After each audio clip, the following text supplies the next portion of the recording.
Vocês não têm aquele negócio crocrete assim, não? Vocês Croquete. deviam ter o crocrete. Não, Eles não têm o não precisa. No máximo eles teriam claquete. Gordo, falha nossa, a gente tem que andar com aquele Tu crocrete. vê esse programa mesmo? De vez em Eu quando? vejo, eu adoro o gordo. Eu acho impressionante. Eu não consigo achar nenhuma graça. Eu também não. Eu não citaria o nome do colégio, né? Não, porque pode ser um gancho para ele. Porque o que ele está dizendo, que ele é uma experiência, ele tem uma experiência isolada. E aí você depois. Quando eu veio para a cabeça, me aprumava, né? Imagina. Esse lugar é bonito, é. Imagina, você não dá Afinal de quando nós vamos falar de sexualidade. Aí, dá. Hein? Gravando. Bom, vocês estão todos reunidos aqui, são educadores, né? Tem experiência com adolescentes em escolas, em sala de aula ou não, mas em escolas. Eu queria perguntar aqui para vocês, como é que anda a questão da educação sexual nas escolas hoje? Né? Moura, que é uma pessoa que tem essa experiência há muitos anos. Bem, para mim a experiência não começou há muito tempo, mas já me dá uma certa vivência com referência à educação sexual dentro de sala de aula. Mais ou menos há um ano eu tentei e foi com sucesso que consegui falar de sexo dentro de sala de aula, conversando com os alunos de uma maneira bem clara, bem objetiva. Lógico que tive algumas dificuldades que foram dificuldades já esperadas. Por exemplo, em determinada escola, eu fui advertido que deveria falar determinados assuntos, determinados temas, com bastante cuidado, com receio que dentro da escola fosse dito coisas que nas casas, nas famílias, não fossem aceitos. Porque, na verdade, os pais, em suas casas, eles têm uma realidade, mas eles esperam sempre que na escola uma outra realidade seja apresentada. E nunca a realidade que eles vivem. Então, para você falar em um tema sobre sexualidade, mesmo que seja um tema já do comum, um tema tão comum como talvez moral, um tema tão comum como saúde, ele é visto com muito tabu. É visto com muito tabu que faz com que haja essa dificuldade de a gente poder conversar livremente com o aluno. Mas na experiência que eu tive, principalmente com adolescente, eu senti que a escola tem uma vantagem quando o professor faz isso vagarosamente, com várias aulas, porque dá uma confiança ao adolescente de que ele pode perguntar sem nenhum constrangimento sobre aqueles assuntos. Já se fosse feito palestras isoladas, como é feito em uma boa parte de escolas, às vezes pelo próprio serviço de orientação educacional, as perguntas são feitas, as pessoas desaparecem, a oportunidade às vezes não chega naquele momento que dá condições do aluno questionar, né? E com um professor fixo, um professor de sala de aula, um professor que semanalmente ele está lá sendo visto, podendo ser questionado pelo aluno, ele vai conseguindo confiança, né? E o aluno vai se abrindo para realmente fazer essas perguntas. Então, para mim, tem sido uma coisa extraordinária, porque eu tenho visto uma mudança, inclusive até mesmo no relacionamento entre aluno e aluna dentro de sala de aula, mais abertura, mais conversa, são capazes de se questionar um ao outro sobre assuntos que talvez antes de a gente iniciar esse processo de aula sobre educação sexual, a gente não tivesse condições nenhuma de ver jovens conversar assim. Olga, você tinha uma experiência também numa escola aqui no Recife, né, particular. A gente sente que se fala muito, a gente sente que muita gente, de fato, endossa a necessidade da educação sexual nas escolas, mas que na prática não está havendo assim nada de concreto em termos de se planejar dentro da escola a educação sexual. A experiência que eu falei a você a respeito da escola particular, é a gente ver, por exemplo, numa determinada escola aqui da cidade, os próprios pais que tomaram a iniciativa, porque sentiam a necessidade, e tomaram a iniciativa de formar dentro da escola um grupo onde pudesse ser levada a educação sexual, através de várias palestras com diferentes profissionais e grupos de jovens que então puderam debater sobre sexo. Eu sinto a necessidade da educação sexual na escola, mas não realmente ela é dada isoladamente, mas em várias disciplinas, onde o professor pudesse aproveitar o momento espontâneo que surgisse para ser levado à educação sexual. Por exemplo, o professor de ciências, o professor de programa de saúde, o professor de moral e cívica, ou de ensino religioso, em qualquer dessas disciplinas, é possível se falar em sexo de uma maneira bem natural, é possível se levar realmente a respostas às indagações do jovem. Isso se cada profissional desse procurar realmente se preparar mais no assunto, porque a missão do educador é, de fato, educar o jovem como um todo, e o sexo faz parte dessa totalidade. Então é muito importante que cada educador, cada professor dentro de sua área esteja preparado para poder responder os questionamentos do jovem, poder esclarecer dúvidas, independente de ser levado isso como uma disciplina, ser levado isso isoladamente. Eu queria falar. Eu analisaria a questão pegando assim 3 enfoques, né? Assim, o primeiro enfoque é a relação professor e aluno facilita, como foi colocado pelo companheiro Moura, né, essa relação de trabalho, né, mais dinâmica. Agora, a minha experiência enquanto profissional em escola, né, com adolescentes numa faixa etária de 14 a 18 anos, teve um valor assim diferente, porque eu tinha trabalhado um ano anterior em sala de aula. Então isso deu uma aproximação maior, uma facilidade maior de eu me relacionar com essas pessoas, né? E eu tenho a impressão assim, o tabu realmente, como foi colocado, é uma questão muito séria, né? O próprio aluno tem essa dificuldade de fazer perguntas. Eu me lembro que nos debates, nas discussões, depois de uma reflexão teórica em cima da questão da sexualidade, sempre as perguntas são feitas a nível de papel, né? O aluno escreve no papel a sua pergunta sem se identificar. Raras são as pessoas que se identificam, né? Ou que perguntam oralmente. É a vergonha de perguntar diante do outro, né? De achar que como é que o outro vai ver, como é que o outro vai interpretar, como é que o outro vai sentir.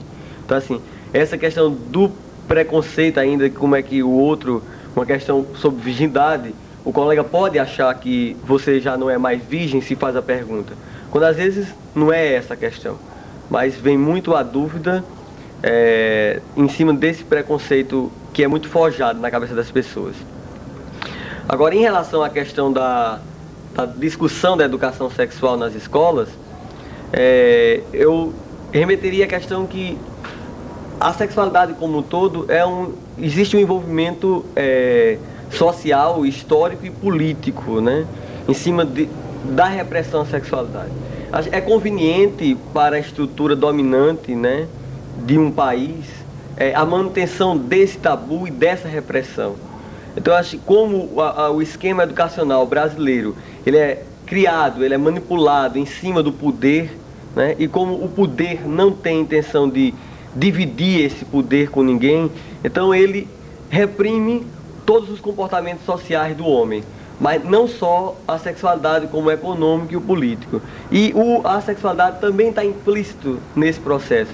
Se a gente entende a sexualidade como um elemento muito maior, né, do que meramente o ato sexual. Se a gente entende a sexualidade como um processo de vida, como um componente de comportamento, como uma reflexão, como uma experiência maior, né, do que o ato sexual em si, propriamente dito. Então, eu acho que é importante a gente discutir a questão e repensar essa questão da educação sexual na escola, partindo do envolvimento político, social e econômico que tem por trás da sexualidade como um todo, né, que vai representar bem isso aí. Quanto à questão da disciplina educação sexual, eu acho que a gente poderia discutir mais adiante durante o debate.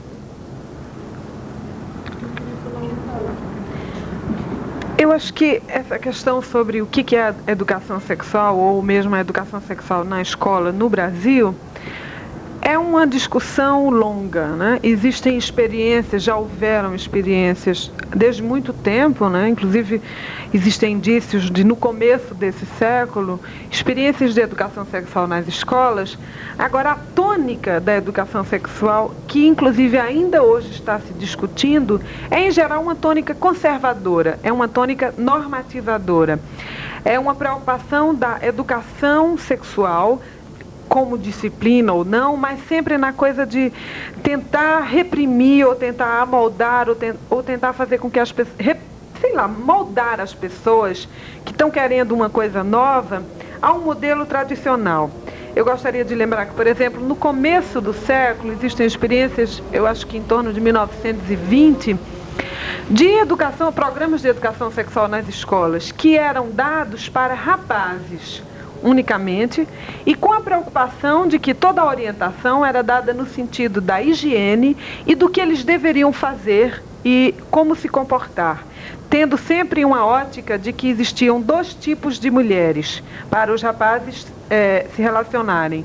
A mulher com quem ele tinha um relacionamento social, afetivo, e que seria provavelmente a mulher com quem ele se casaria e teria os filhos, e que ele se comportava de uma determinada maneira, e a mulher com quem ele se comportava para satisfazer os seus ditos instintos sexuais. E esse comportamento, né, sempre tinha-se em vista a preocupação com as doenças venéreas e com como não transmitir as coisas para a moça de família e tudo mais.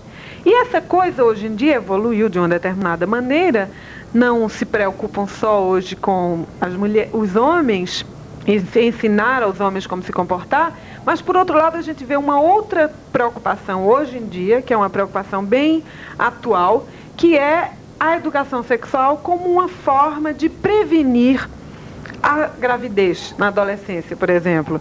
Tem muitas pessoas que nos procuram no SOS, muitas pessoas de escolas, com a preocupação de ensinar as adolescentes, as jovens, como evitar filho, né? E, em geral, essa preocupação é simplesmente na coisa de evitar a gravidez, porque a gravidez demonstra, né, a efetivação de uma vida sexual. Na maioria das vezes não existe nenhuma preocupação de que no mesmo momento em que se está discutindo sobre como evitar filhos, se discuta um comportamento sexual. Por exemplo, em geral, não se considera importante, e na maioria das vezes não se deseja, que se discutam valores do comportamento como a virgindade, como a masturbação, como o homossexualismo. E eu gostaria de frisar aqui a preocupação da gente procurar discutir melhor o que seria a educação sexual, se ela existe e como ela está se dando hoje em dia nas escolas. Não apenas do ponto de vista da disciplina ou da aula ou dentro da sala de aula, mas como ela está se dando dentro da escola. Porque para mim a educação é uma coisa de um processo, é um processo que se faz em todos os espaços.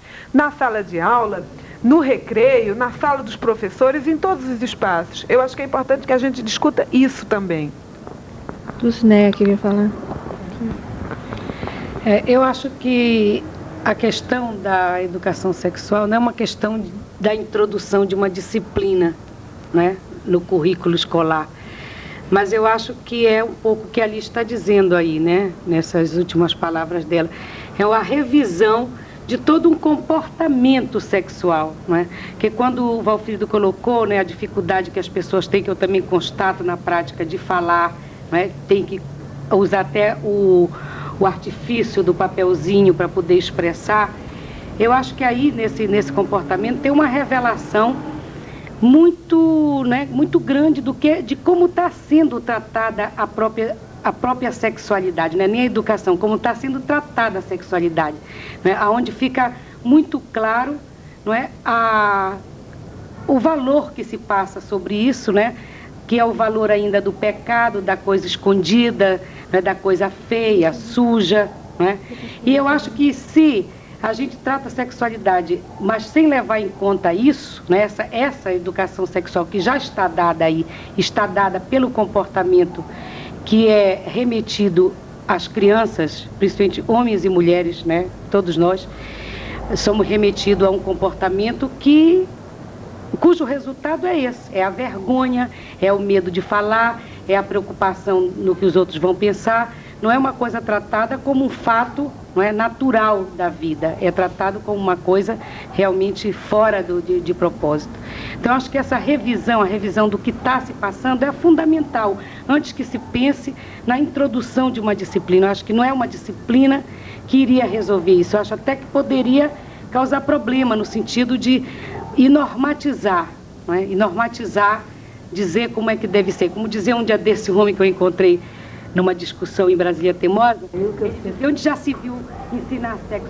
O que se nota também é uma contradição entre esse comportamento da sociedade estimulativo da sexualidade, não é?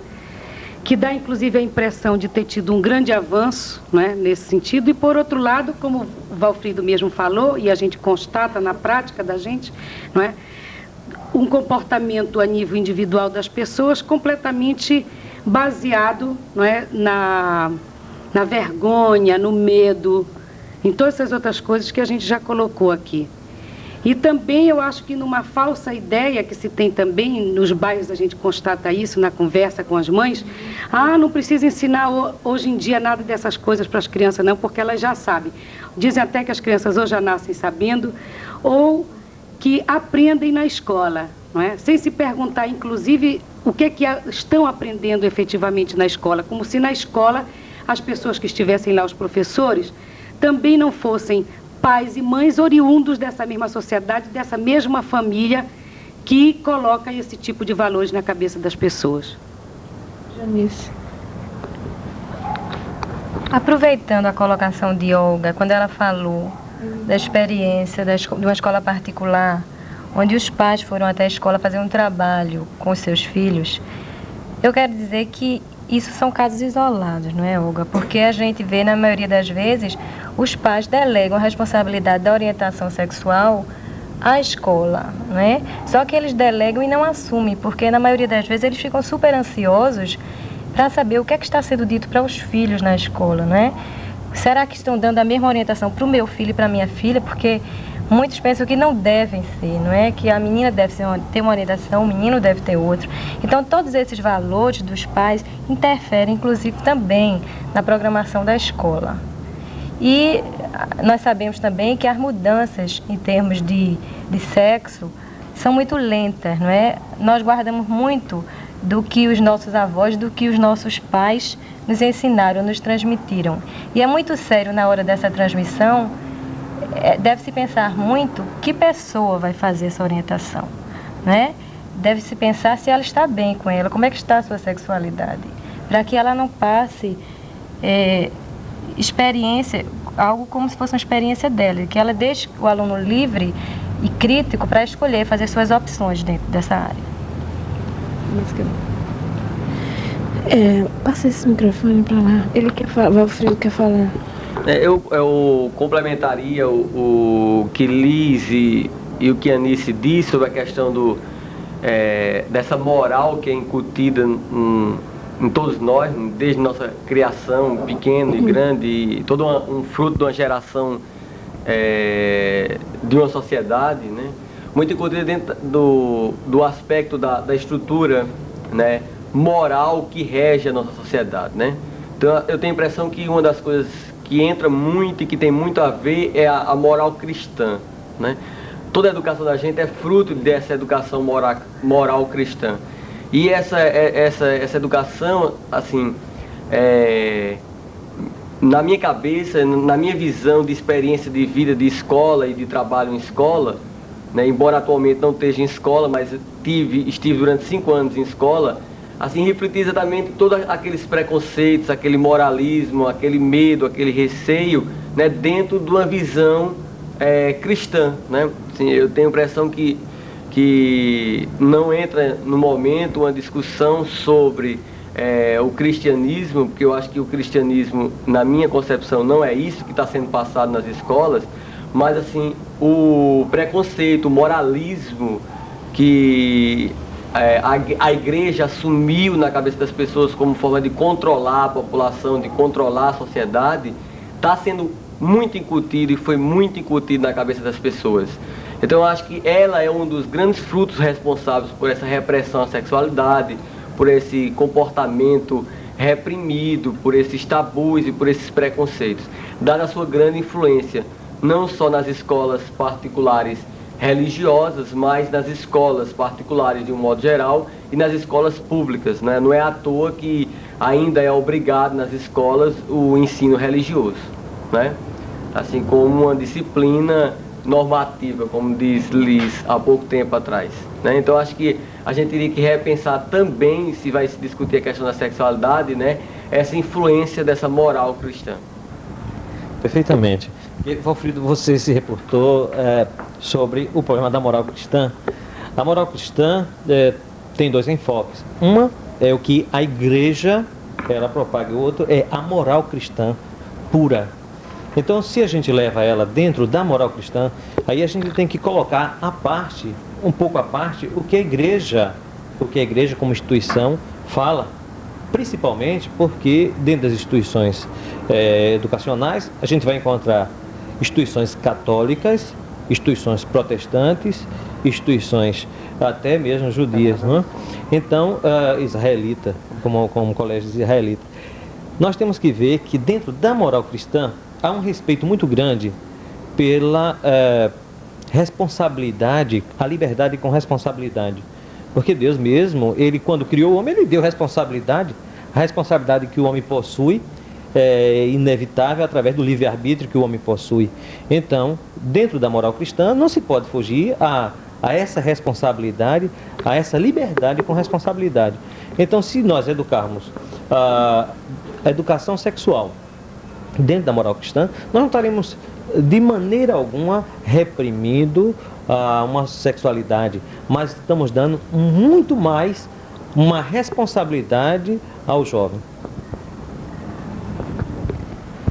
Tá, você Olga quer falar um pouquinho só? Complementando um pouco o que Moura disse e também me reportando ao que Liz falava no início, o que acontece nas escolas muitas vezes, como ela falou, é que às vezes a educação sexual que é dada, ela é dada mais no sentido biológico, no aspecto biológico. Então ela falava, por exemplo, o método de controle da natalidade, para quê? Para evitar que a jovem contraia uma gravidez, instruções sobre doenças venéreas para evitar, mostrar ao jovem como ele pode evitar contrair doenças venéreas, e fica então informação muito de caráter biológico. Ela falou, inclusive, o problema porque esse é o lado que pesa mais, quer dizer, aquilo que aparece. O resultado da prática do sexo. Quando, na realidade, a gente tem que levar o sexo, como Moura falou em responsabilidade, e a educação sexual, ela deveria ser dada nesses três aspectos. No biológico, no moral e no psicológico. Porque a gente precisa ver, junto ao jovem, como é que fica a cabeça dele ou dela, no momento em que pratica sexo, no momento em que pega uma gravidez, como é que fica a cabeça de uma jovem de 14, de 15 anos, que nem terminou ainda o seu amadurecimento e que já se vê, por exemplo, mãe, já se vê com uma vida totalmente alterada, principalmente no mundo de hoje, que a aspiração da mulher é outra, que a aspiração da mulher realmente ela tem uma ânsia de realização muito grande que uma criança de fato viria a pesar muito nessa carreira que ela está tentando, nessa vida que ela está tentando construir. Então, esse aspecto psicológico é de como fica realmente, da responsabilidade que ela teria a partir de agora, com uma criança ou que fosse gerada. Esse aspecto que eu gostaria de salientar é o aspecto psicológico, é o aspecto moral, é o aspecto biológico. Então, se a educação sexual é levada nessa totalidade, a meu ver, ela realmente tem tudo para ajudar o jovem. Mas se continua, de fato, a preocupação, como há poucos dias eu vivi no colégio a experiência de um grupo que foi levar lá um trabalho, foi levar uma orientação ao jovem sobre sexo com slides, um material muito que diziam interessante, mas que na realidade, no final, era apenas uma preocupação de como o jovem evitar doença venérea, de como, de fato, o jovem evitar também transmitir a namorada doença venérea. Mas não é isso que o jovem precisa. Ele precisa realmente arrumar um pouco a cabeça dele diante da prática do sexo. Ele precisa, de fato, como ele vai agir diante do sexo, o que é que o sexo está representando para ele, quais as consequências, e ele saber, então, viver com o sexo. E isso não pode desprezar esses 3 aspectos, o biológico, o moral e o psicológico, que a escola deveria ter a preocupação de trabalhar. Eu complementaria o que a colega colocou, Olga, no sentido assim de dizer que realmente a junção de todos esses elementos, né, o biológico, o moral e o psicológico, traria uma visão mais concreta, né? Quando eu me reporto à questão moral, eu tenho esta visão dentro do componente educacional como um todo, né? A nossa proposta educacional como um todo, ela é muito moralista, né? Então ela incutiu esses valores, ela normatizou esses valores morais repressivos, né? Acho que a moral, no senso de responsabilidade, é fundamental. Eu me reporto a um debate que nós tivemos recentemente sobre a questão da educação sexual, onde uma criancinha queria agarrar uma menina numa faixa de 5, 6 anos de idade, e a menina sem querer. Então, foi perguntar à professora que atitude se deveria tomar. Então, que ela colocou para a criança que ela poderia beijar a coleguinha, mas desde que ela quisesse ser beijada, né? Então, você tem o desejo, mas também tem que sentir se o outro quer que você beije, né? Se o outro quer que você toque. Então eu acho assim que essa moral, no sentido de responsabilidade, em sentido de respeitar o outro, né? Se o outro aceita, tudo bem. Se o outro não aceita, é outra questão. Eu acho que é importante, né? Acho importante a questão biológica também, no sentido de que é preciso se ter uma compreensão, né, de como funciona o organismo nosso, que é bastante complexo e que precisa ser entendido, sem ser uma aula anatômica ou uma aula científica ou um tratado médico, mas apenas uma visão do que é o biológico. E eu complementaria com o que Olga colocou, o psicológico. Eu acho que assim é um elemento fundamental, a parte emocional, a parte afetiva, né? O relacionamento se dá a partir dos afetos, a partir do encontro, a partir do relacionamento que as pessoas têm desejos e as pessoas se sentem e se querem.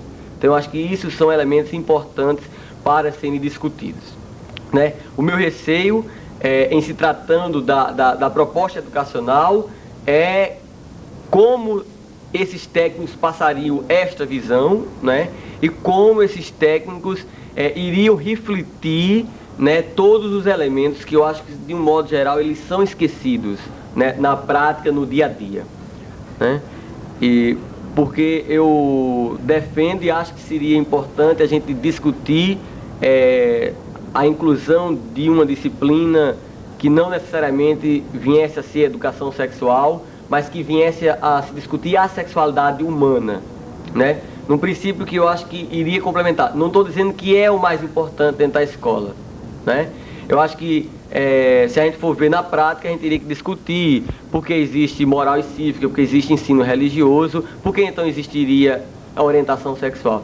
Eu acho que são as falhas do nosso processo educacional, as falhas do nosso sistema socioeconômico e político que nos leva, né, a tentar complementar, né, as dificuldades que a gente passa. Eu me reporto ao que a colega Anice estava colocando sobre a questão do que os pais delegam, ao mesmo tempo cobra da escola uma posição conservadora, porque não aceita esse destrinçamento, essa liberação, essa discussão crítica, não é liberação em si, mas a criticidade do processo.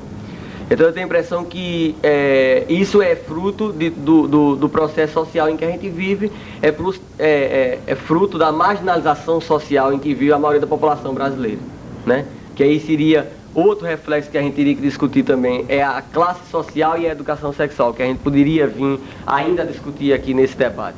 Agora, fechando, eu só diria o seguinte, que em função dessas dificuldades, em função dessas limitações, em função desses aspectos todos que a gente possa vir a discutir, é que eu ainda continuo defendendo que a gente poderia vir a discutir a questão da educação sexual na escola. Eu acho que não é, falar sobre a moral responsável é interessante, mas não ver a moral dentro do quadro da relação de poder, né, e da relação de classe, né, na qual ela está completamente imbricada, eu acho que não gera muito avanço, né?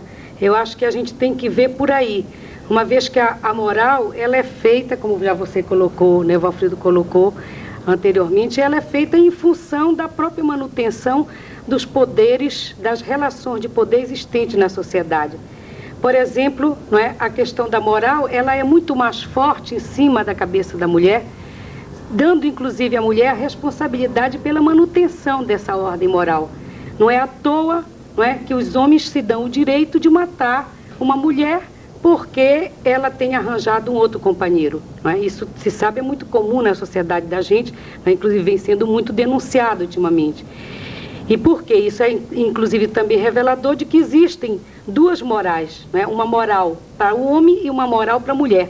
Uma moral, inclusive, que permite ao homem um ato, não é, de violência que não tem nada a ver com o livre-arbítrio, do qual a gente estava remetendo à questão da moral. Quanto à questão da relação também econômica, da relação de poder, não é, da relação de classe, não é, essa moral também ela é muito capenga, não é? Ela é muito favorável àqueles que estão dominando.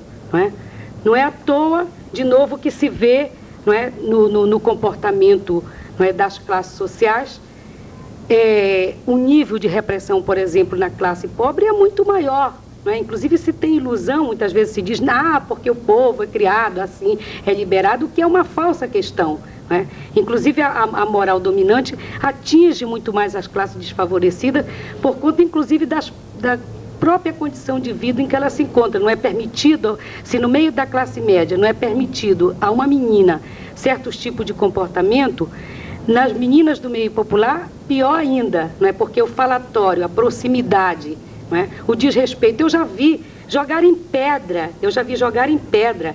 numa prostituta e aqui em Casa Amarela. Não é? Eu vi, ninguém me contou.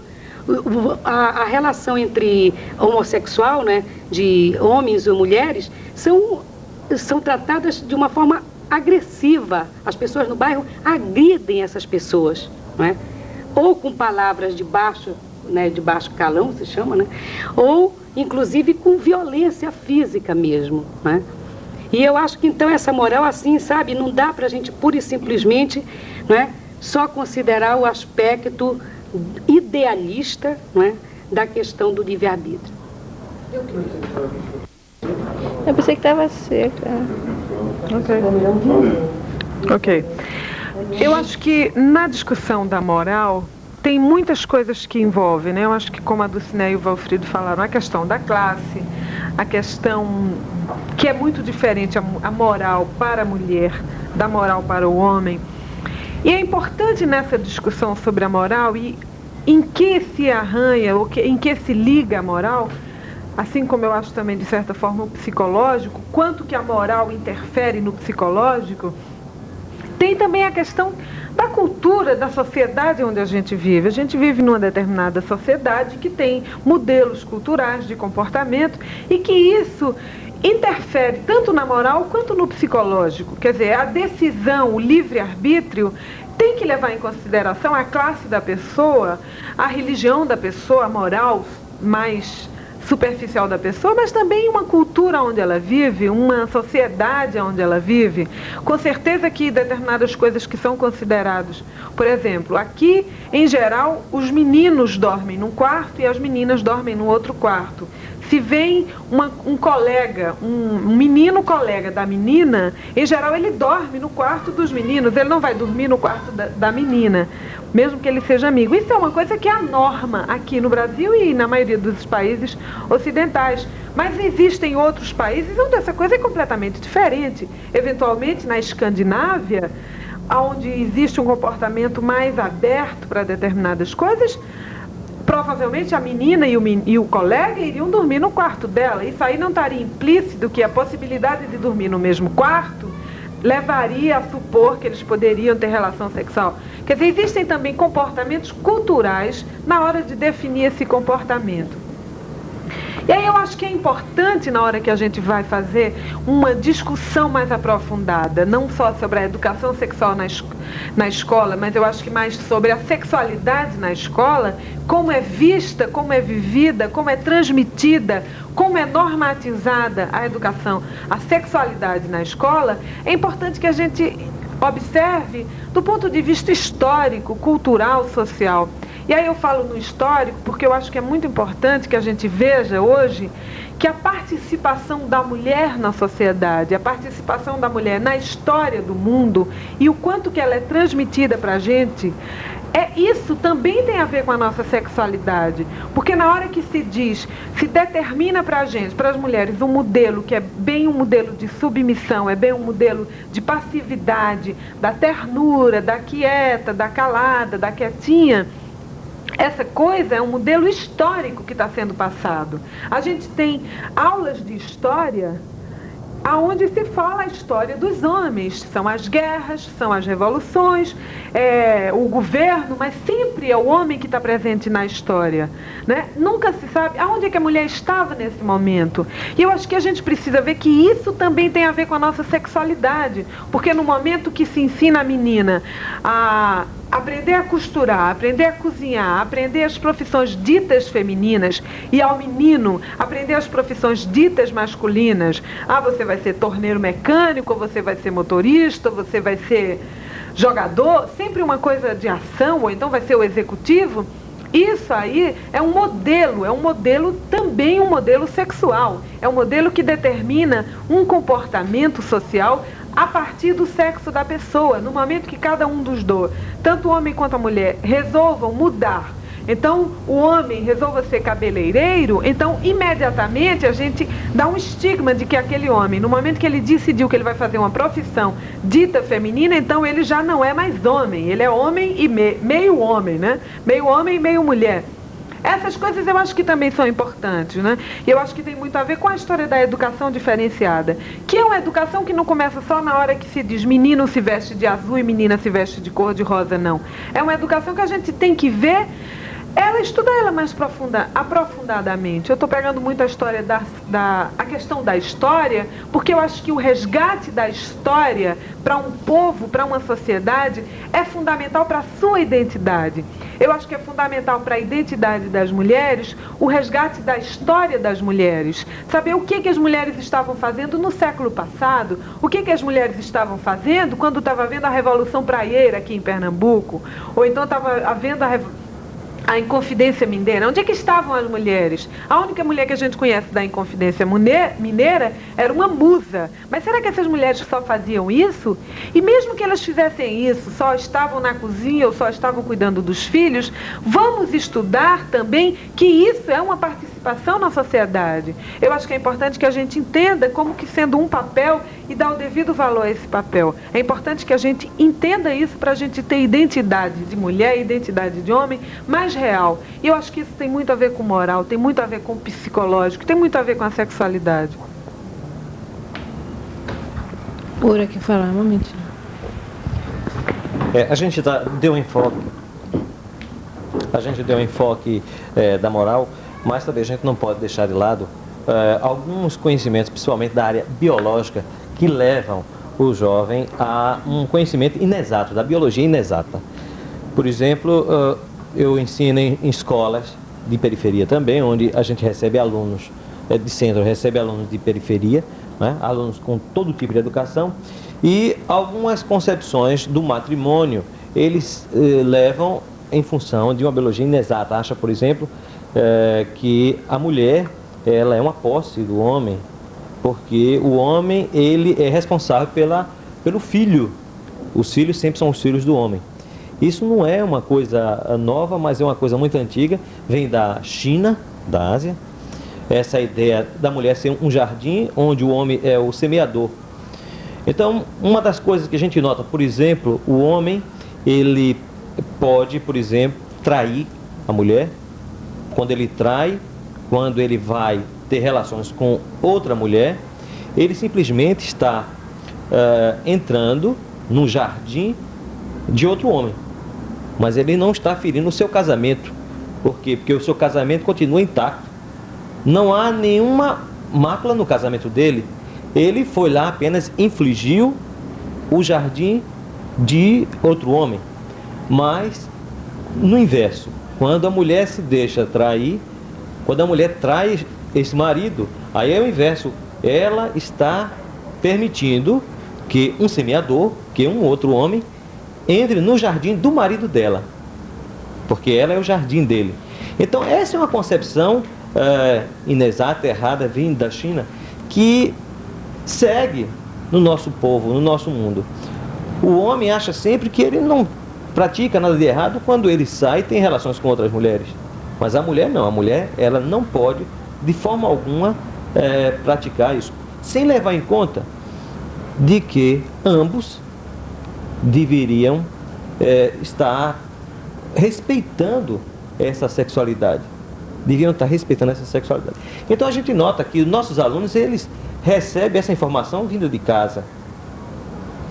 Mas os pais não gostariam que eles fossem educados dessa maneira. Normalmente eles pedem, eles querem que os seus filhos recebam um outro nível de educação. Aí choca. O professor na classe dá uma informação, mas em casa o pai vive outra.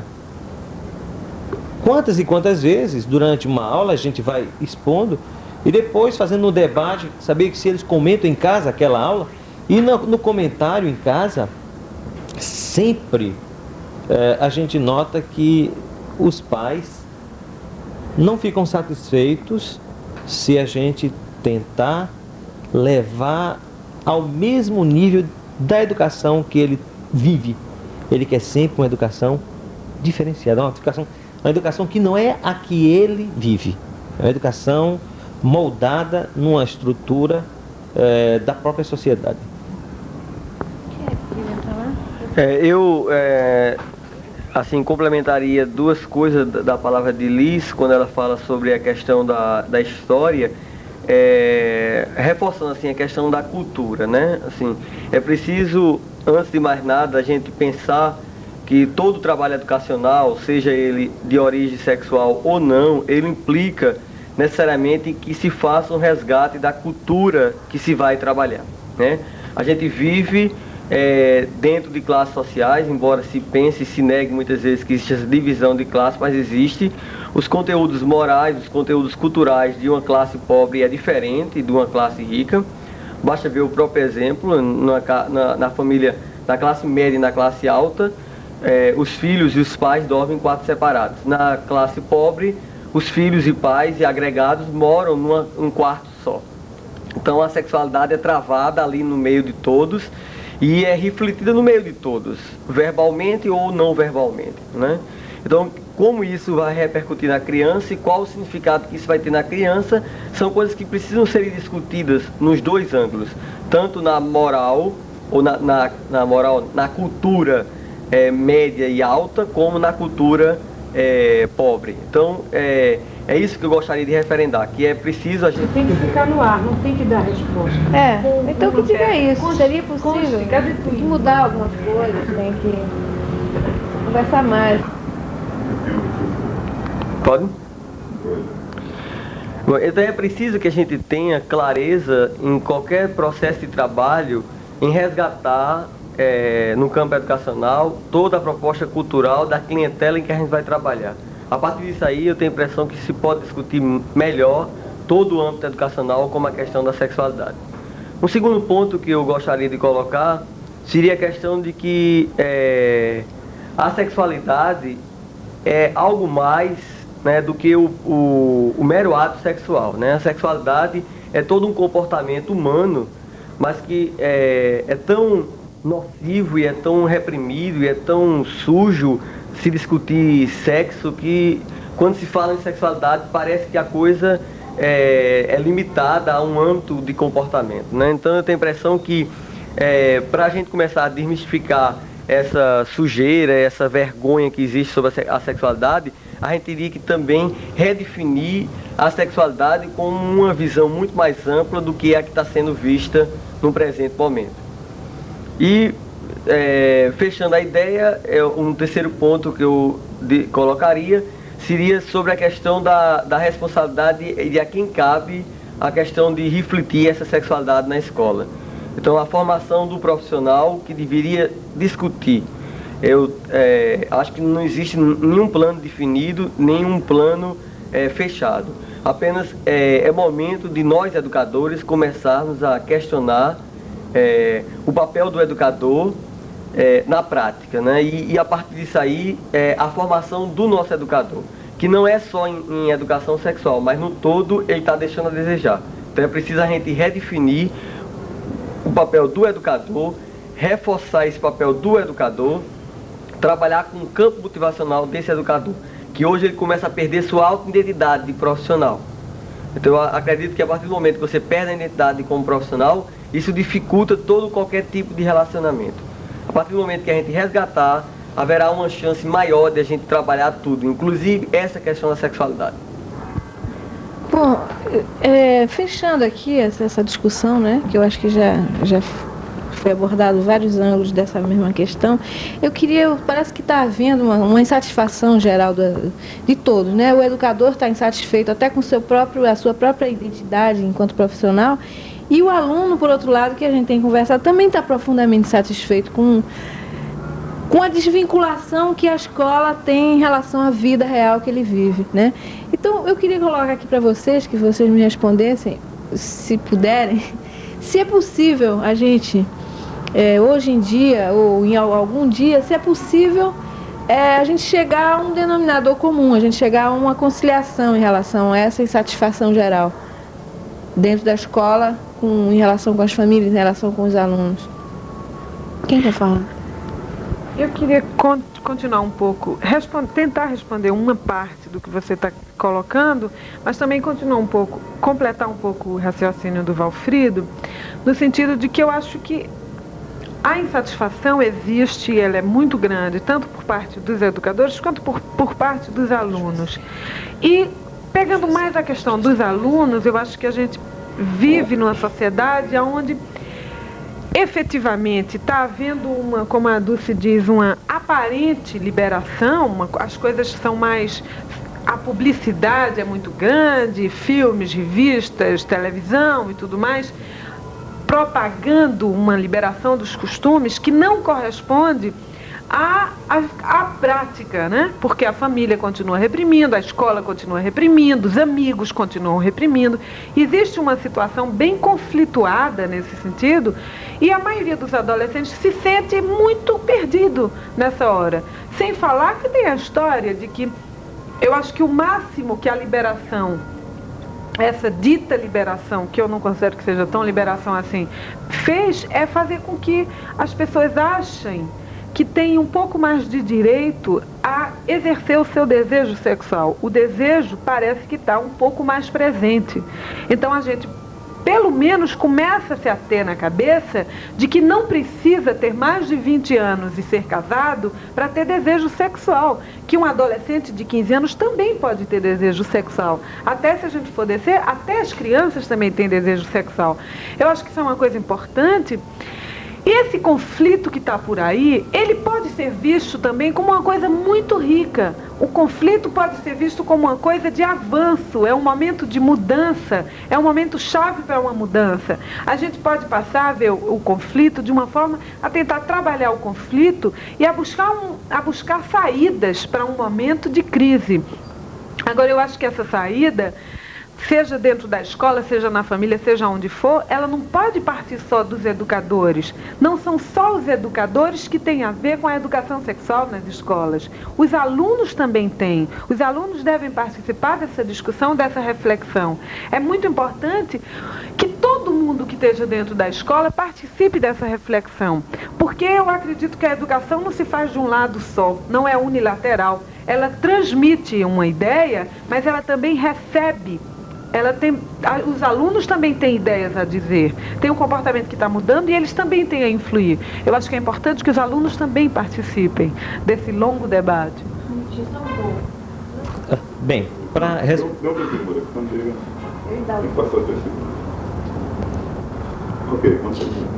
Bom, para responder a questão que foi levantada a respeito da educação sexual na escola, a gente se deve nunca deixar de levar em conta que as famílias, um cadinho de famílias, cada um com uma educação, uma formação, dificilmente a gente vai conseguir atingir um todo perfeito. Eu acho que é quase que impossível. O que a gente pode sentir é que também as escolas, fazendo uma reunião com pais, para sentir se estão ou não desejosos que a educação sexual seja dada nas escolas. Isso pode ajudar bastante, principalmente para que o aluno não se sinta fazendo uma coisa errada. Eu tenho bastante alunos na escola do Estado, por exemplo, que eles não falam em casa que tem aula de educação sexual. Eles omitem. Eles não dizem porque eles acham que não há condições nenhuma de falar com os pais um assunto dessa natureza. Há pais, por exemplo, que acham que tem que existir porque eles não encontram como falar a seus filhos sobre o problema da educação sexual. Então a gente vai encontrar sempre dois lados, e esses dois lados, para encontrar um consenso único, é muito difícil. Então a minha impressão é que mesmo a gente fazendo esta reunião, vamos ganhar um bom apoio daqueles pais que desejam a educação sexual na escola, e ao mesmo tempo a gente vai levar àqueles outros pais que que não querem ou não sentem a vontade de falar com os filhos, a possibilidade de ter um conhecimento de como vai ser dada essa educação sexual, quem vai dar, qual o tema, quais são os temas que vão ser abordados.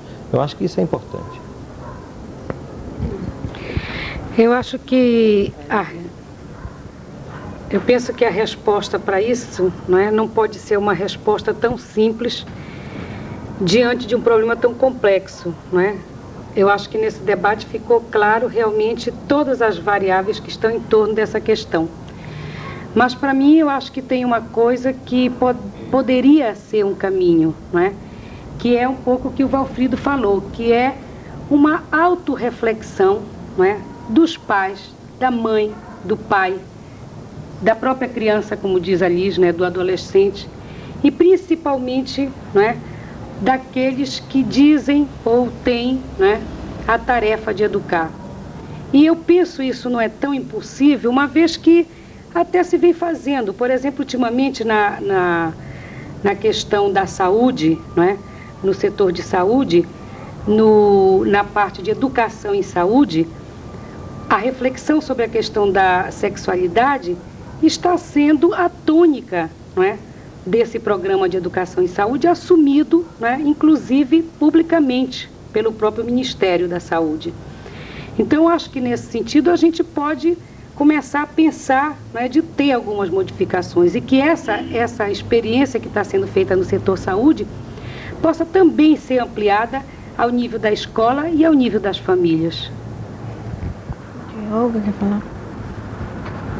Eu acho que já foi abordado, de fato, a necessidade de um trabalho, de uma discussão junto aos pais, uma discussão também com os alunos, que toda escola participe. Agora, eu acho que, particularmente, deveria haver um trabalho, de fato, com os professores, aqueles que vão lidar diretamente com o aluno, e um preparo esse que eu vejo assim, tipo uma reciclagem, de fato, algum aprofundamento que eles pudessem ter dentro da questão sexual, naqueles 3 aspectos que eu colocava há pouco, tanto de caráter biológico quanto moral e psicológico, e que o professor sentisse também a importância, por exemplo, do relacionamento dele com a turma, que é desse relacionamento, que é dessa empatia que ele tenha, que é de fato esse clima que ele crie dentro da sala de aula, independente da matéria que ele lecione, que ele vai poder ajudar o jovem a, de fato, encontrar as respostas que ele procura. Então, eu acho que um trabalho junto ao professor também ajudaria muito para que o professor pudesse assumir mais o seu papel junto ao jovem com relação às questões sexuais que o jovem precisa esclarecer. Anice, quer falar?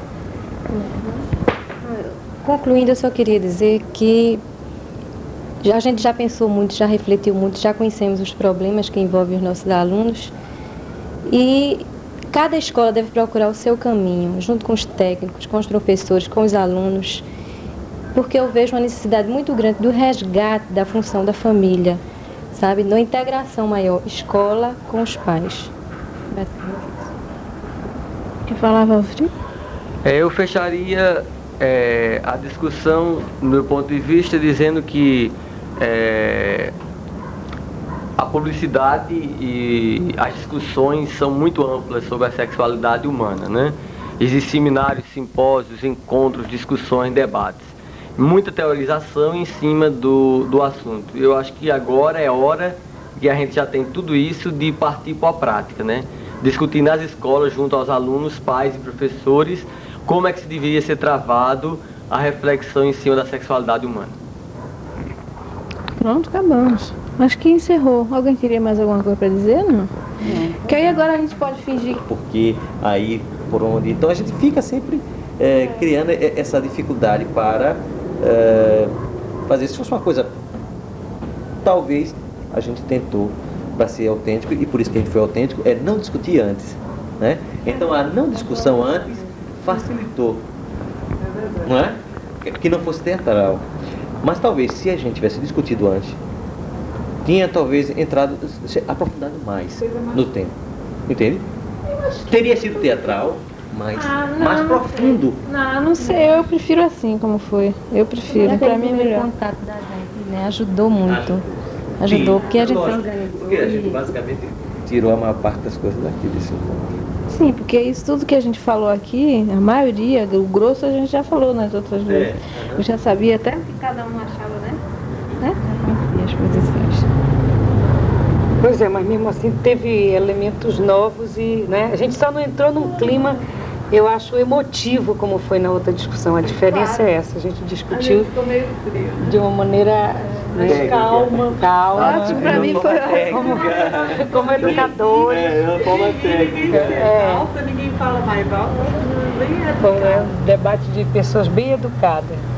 Isso é isso que eu achei. Não, são os nossos debates de televisão que a gente assiste, né? Não é assim, né? Aqueles manchetes realmente Só achei que realmente podia ter sido mais um pouco tumultuado. Mais caloroso. Podia ter sido mais tumultuado um pouco. Alguém conflito, todo mundo concordou, né? Não, quer dizer, havia muito respeito na palavra do outro, não havia concordância, não. Mas esse poderia, durante agora, por exemplo, ela está falando, eu estou cortando, né? Mas aí você tem que ver, ó, tem que ver que a gente vai usar isso montando com fala de pessoas que estão nas escolas, na rua, entendeu? Você está só... Se tivesse um tumulto, ia me dificultar na hora da edição, muito. Ia dificultar muito. Para mim foi ótimo, assim, entendeu? E até, eu acho que até coisa, se cada um da gente tivesse com um microfoninho aqui, que a gente nem se preocupasse com... Tendo que esperar. Terminou até essa frieza. Né? Era bom perguntar, e os câmeras aí, o que estão achando? O que acharam do debate?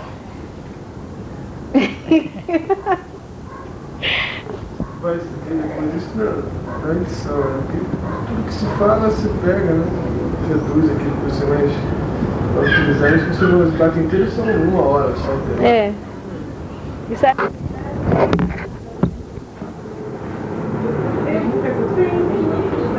É muito perto. Meu pai. 10. E depois? Então,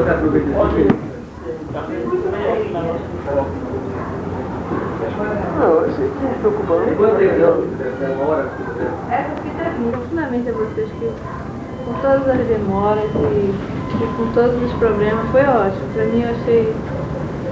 Foi ótimo. A gente vai ver esse vídeo pronto provavelmente com mais uns 10 dias, 15 dias, está pronto. E quem quiser usá-lo nas suas escolas também está disponível, né? Então, Frito quer uma cópia, não sei. Obrigado, velho. Tá? Depois eu quero que você diga qual é a fita que a gente tem que levar pra você. Ok. Precisa mais, Niltinho? Ou tá bom? Tá bom? Isso vai servir de material de apoio para o trabalho que a gente vai desenvolver agora. Se a gente quiser uma cópia, Com as tem que escolas. fazer o quê?